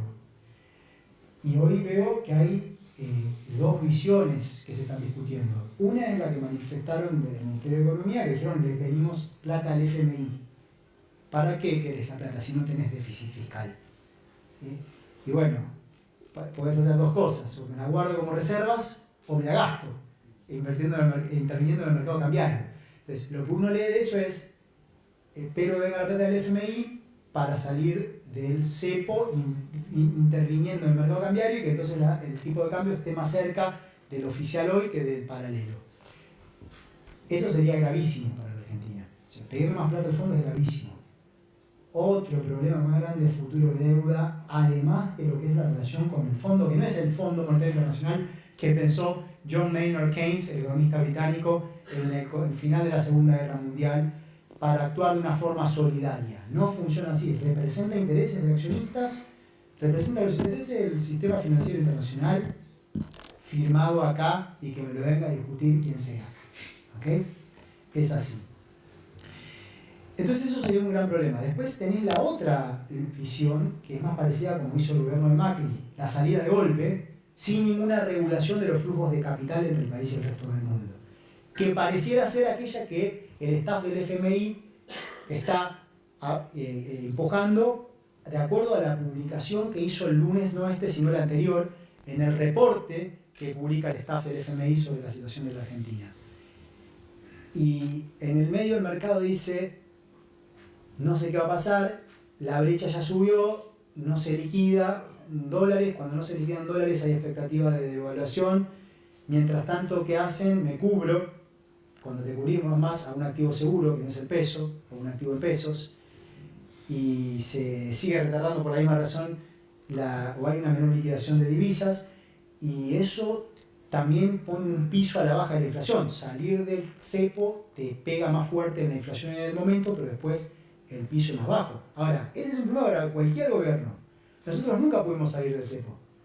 Y no hubo nunca una ventana de oportunidad. De hecho, el plan era salir después de la reestructuración de la deuda. ¿Pero qué vino antes? La pandemia. Y se emitieron 11 puntos del producto en 2 años para financiar la política fiscal. Entonces no había manera de salir. Después vino el acuerdo con el FMI, donde teníamos que seguir bajando el déficit fiscal, bajar la emisión monetaria. Era otra ventana de oportunidad. Tampoco se pudo aplicar ese programa de política económica. De hecho, no se aplicó nunca. ¿Okay? Entonces nunca tuvimos las condiciones. Y a cualquier gobierno le cuesta, porque en el momento que salís tenés un impacto inflacionario mayor. Bueno, hoy está atrapado en ese lugar el gobierno. Entonces, sobre esta pregunta, ¿crees que es sostenible el plan de obrar de Milei? Y hoy está ahí, algo va a tener que cambiar, porque ya le dijeron, por ahí se acabó. Ahora, yo creo que tiene el principal, lo que lo va a terminar de desarmar, para mí, digamos, yo desde el punto de vista del desarrollo no veo prosperidad, desde el punto de vista macro, yo no veo una estabilización que se asiente. Y la punta del ovillo es el bono que Valentín mencionaba, llamado BOPREAL, que es un bono en dólares que emitió el Banco Central. Busquen, hagan en sus monografías, o no sé si tienen tesina, para decirse, una idea de tesina. Idea 1, o primera parte de la idea, revisión empírica de qué banco central en el mundo ha emitido deuda no atada a la moneda extranjera, sino en moneda extranjera. Dólar duro. Y después, capítulo 2, revisen las legislaciones de los bancos centrales, las cartas orgánicas de los bancos centrales, a ver si dicen algo al respecto. Ahí yo no me avivé, la verdad. Tendría que haber mandado una ley que diga está prohibido, o sea, ¿cómo uno puede pensar que un banco central va a emitir una deuda en la moneda que no emite? Lo puede quebrar, ¿ok? Entonces, cuando mandamos la ley de fortalecimiento de la sostenibilidad de la deuda pública, que te decía, el gobierno no puede emitir deuda en moneda extranjera bajo ley extranjera o tener un acuerdo con el FMI sin aprobación del Congreso, y no, que la quisieron cambiar, por ahí que habría que haber mandado un artículo que reforme la Carta Orgánica y diga, tampoco me puede emitir un BOPREAL. Lo que se hizo, el BOPREAL es básicamente dolarizar la deuda del Banco Central. La plata que estaba en el LELIX termina por todo un circuito en BOPREAL. Bueno, eso es lo que va a desarmar, en algún momento va a terminar de desarmar la macroeconomía. Porque imagínense, hay 2 escenarios extremos. Vamos a poner 2 extremos y ustedes me dicen de cuál creen que vamos a estar más cerca, habiendo pasado 6 meses de gobierno. Escenario 1. Argentina, año verde. Reservas internacionales, tenemos un montón. Te vence un BOPREAL el año 2020. Va venciendo todos los años, ¿no? Ya 2025, 2026. Te dice el Banco Central, te lo cambio por otro BOPREAL, refinanciámelo. Ves una montaña de reservas y ¿qué vas a decir? La verdad que es un Banco Central solvente, no tengo problema, le voy a pagar, le voy a cobrar poquito. Si la tasa, ponele que la tasa de interés del mundo sea 4%, bueno, te cobra 5, 6% y lo refinanciás. Ahora, si tenés ese bono y ahora te toca cobrar cualquier número, no sé, $1.000 para tu bolsillo, dólar de color verde, y te dice el Banco Central, refinanciámelo y vos ves que no tiene reservas, ¿qué vas a hacer? O me das los dólares, o si me vas a dar otro bono, te va a cobrar un montón, porque hay riesgo, tengo miedo, hay otros en la fila para cobrar, y además va a ser de una madurez corta. ¿Y qué pasa si empezás a hacer todo eso con la deuda? ¿Qué empieza a pasar en la ecuación que veíamos en la restricción de presupuesto? Si el R es alto, ¿qué empieza a pasar con el stock de deuda? Y crece más rápido. Y el mercado ve que entonces vas a necesitar más o menos dólares para estabilizar eso. Más. Y entonces, ¿qué pasa con el tipo de cambio? Sube y eso te empieza a desarmar la inflación. Yo creo que eso va a ser lo que va a terminar complicando todo el armado macroeconómico. ¿Querés una más, Rolando? No, dale vos que esto más o menos ya lo respondió. No, yo soy... Una más, nada más. Vine aquí Última. para charlar con ustedes. Última. Bueno, disculpas a todos por las que tampoco trato de condensar realmente todo lo que puedo. Un poco también por mucho interés por su experiencia como ministro. Supongo que me incluyo, finalmente a todos nos interesa en cómo es hacer política pública, dejando el manual atrás, porque supongo que es diferente. Y en este sentido, hablando del CEPO, hay preguntas respecto a, vos dijiste, bueno, el plan era salir del CEPO cuando reestructuremos la deuda. Antes de que hubiera pandemia. Así tarde, problema, mínimo. Pero el punto es, en el 2021 hay una buena cosecha, digamos, y hay una pregunta ahí, ¿hay una ventana de oportunidad, digamos? ¿Por qué era que tenías que reestructurar sí o sí antes de salir? Aunque supongo una respuesta, pero creo que profundice. Y en segundo lugar, ¿qué restricciones tuvieron a las pruebas de la restricción temporal del presupuesto? Muy importante. Ahora, y hablaste de la restricción política de manera implícita. Ahora, ¿cómo es afrontar, digamos, el cambio de hilo? ¿Cuáles son los argumentos? Por ejemplo, algo que te preguntaba era, uno hace la cuenta, ve los subsidios y dice, bueno, hay alguien que está gastando en la pileta, bueno, me encanta el agua, digamos, ¿por qué no lo, si sos progresista, digamos, por qué no lo bajás el subsidio? ¿Cuáles son los argumentos que vos te encontrabas digamos, del otro lado para decir, bueno, no, esto no se puede tocar? Bien. Bueno, como va a ser un poco largo, porque espero que no tan largo, son muchas preguntas, creo que con esta vamos a poder ir cerrando. Sí. Primero, 2020, preguntabas, ¿por qué reestructurar antes de salir del cepo si no había pandemia? Si vos tenés una situación de pasivos insostenibles, no resueltos, hay mucha incertidumbre. Cuando hay mucha incertidumbre, no te ayuda a la estabilidad cambiaria. Además, en Argentina había habido un default de la deuda del Tesoro Nacional en pesos también. Y era otro tema que había que normalizar. Y había mucha plata atrapada de los que habían... Cuando se liberaliza la cuenta capital del país, vienen fondos extranjeros, algunos basados en Nueva York, otros basados en California, que lo que hacen es, no traen plata para poner fábricas, no están invirtiendo acá en Rosario en una mayor producción de lo que sea, de la industria, maquinaria, nada de eso. Lo que hacen es, con los dólares los cambian por pesos. Los pesos los invierten en un activo, puede ser un título del Tesoro, una LEVAC en su momento, que tiene una tasa de interés que era muy alta en relación a la tasa de evaluación. Eso lo hacen hasta que empiecen a pensar que la tasa de evaluación le va a ganar a la tasa de interés porque ya pierden plata y salen de golpe. Eso pasó, entró mucho dinero así y salió de golpe. Cuando empieza a salir, se usó casi la mitad del préstamo del FMI en vender dólares para que estos salgan de la Argentina a un tipo de cambio bajo. Esa es la deuda que nos queda a todos los contribuyentes. ¿Okay? Pero después el gobierno de Macri pone el cepo. Lo pone el gobierno, interesante, esto no sé si la gente lo tiene claro. Lo puso el gobierno de Macri el cepo. Ya después de perder la elección de las primarias. Y te queda mucho de eso atrapado. Entonces si vos salís de una forma inapropiada, tenés un salto cambiario enorme, porque esa plata se va a ir de golpe, no quería estar más en la Argentina. Estructuralmente no quería estar en la Argentina. Habían venido a especular en un contexto que favorecía esa especulación. Y le salió mucho bien, a algunos le salió mal. ¿Okay? Así que primero había que arreglar todo el tema de los pasivos. Para salir, y salir del cepo puede querer decir distintas cosas. Para mí es salir regulando como se hizo después del 2002, 2003, el Banco Central y el Ministerio de Economía en su momento, que de esa forma funcionó. No como en el 2016. No como en el 2016, correcto. En el 2021 hubo un superávit comercial muy fuerte, pero no se tradujo en acumulación de reservas. Esto tuvo que ver principalmente con lo que yo considero el principal problema de la política económica, sacando a la política, pero está vinculado, en el año 2020. Una gran discusión en el gobierno sobre qué hacer con el régimen cambiario después de la reestructuración de la deuda, ya que no se podía salir del cepo. Y había dos posiciones.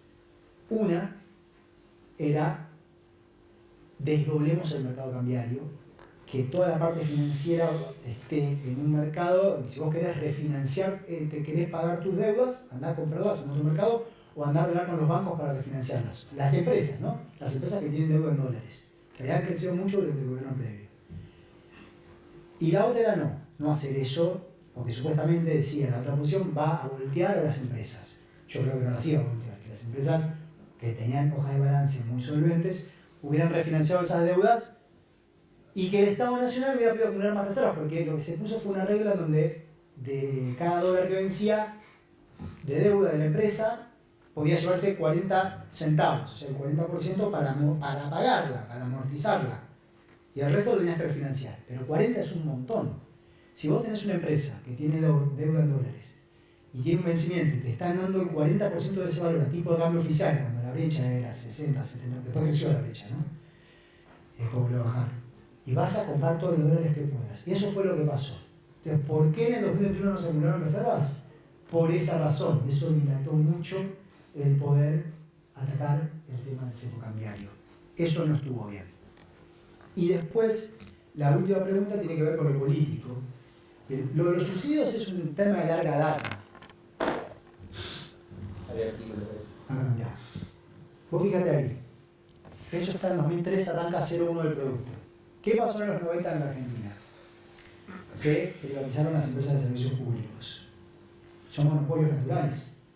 ¿Okay? Si vos no regulás bien a un monopolio, estudiantes de economía, díganme, ¿dónde va a poner el precio con respecto a sus costos medios, por empezar?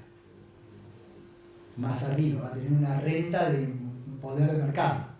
Eso pasó en la década de los 90. Las empresas estuvieron mal reguladas, tuvieron mucho beneficio, mucha ganancia de monopolio. Viene la devaluación, la crisis del 2001.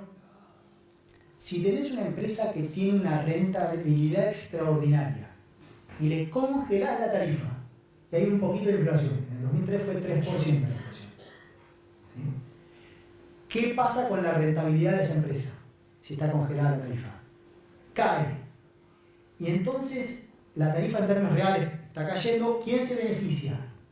El usuario del servicio público.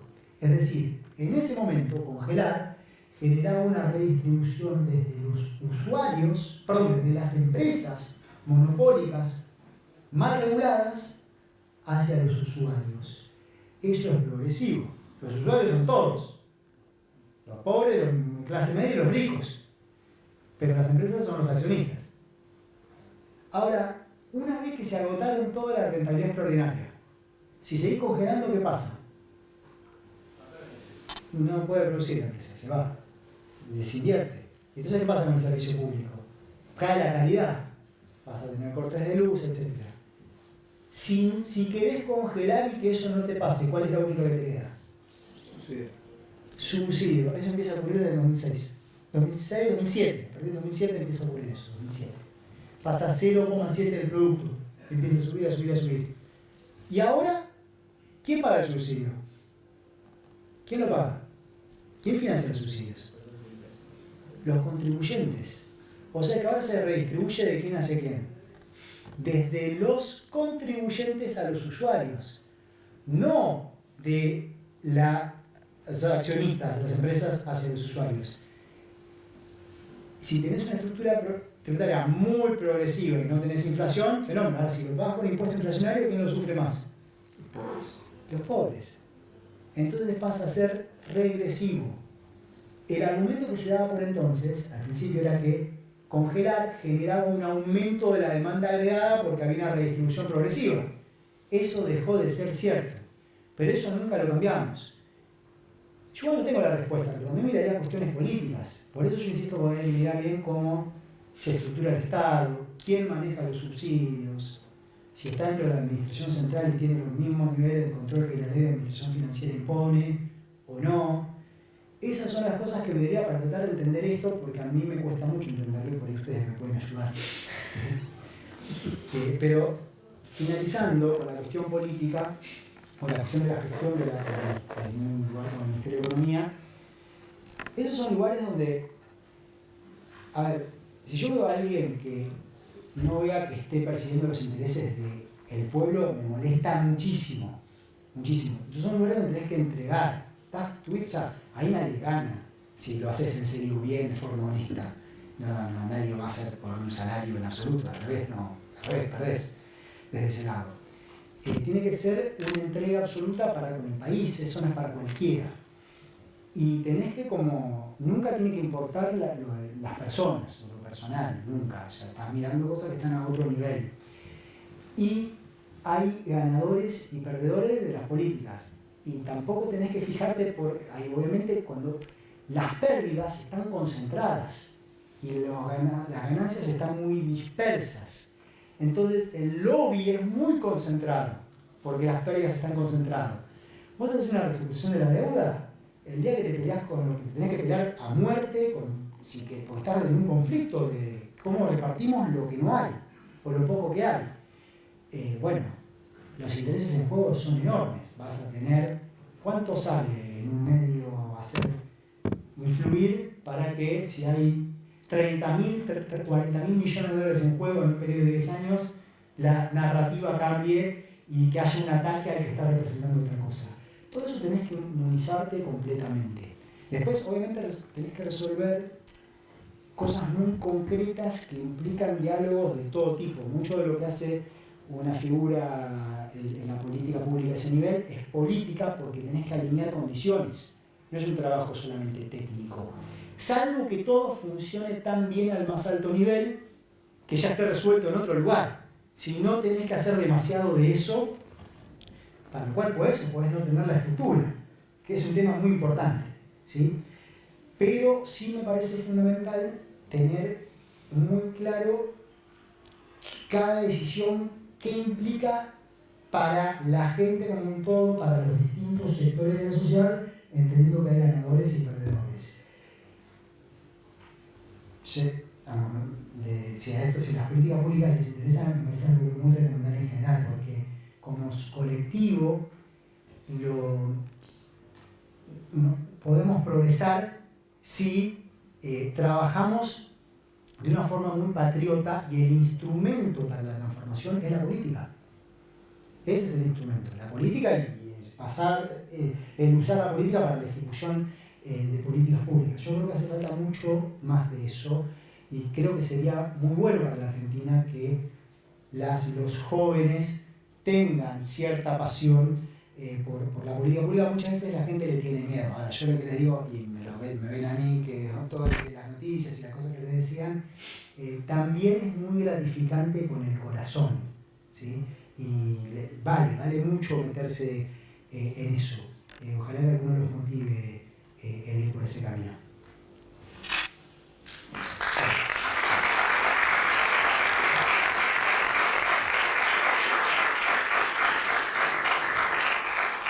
Muchas gracias a Martín especialmente por esta brillante conferencia.